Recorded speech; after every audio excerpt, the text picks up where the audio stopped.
અમરેલી જિલ્લા ભાજપ દ્વારા પક્ષ વિરોધી પ્રચાર અને પ્રવૃત્તિ કરનાર 3 કાર્યકર્તાઓને સસ્પેન્ડ કર્યા.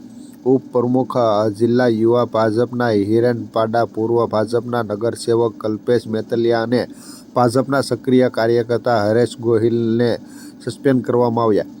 સ્થાનિક સ્વરાજની ચૂંટણીમાં ટિકિટ ન મળતા અપક્ષ અને અન્ય પક્ષમાંથી તેમના પરિવારજનો દ્વારા ઉમેદવારી કરી હતી. પક્ષ વિરોધી પ્રચાર અને પ્રવૃત્તિ કરેલા હોય જેથી સસ્પેન્ડ કર્યા. 3 કાર્યકર્તાઓને હોદ્દાઓ પરથી દૂર કરી સસ્પેન્ડ કરવામાં આવ્યા.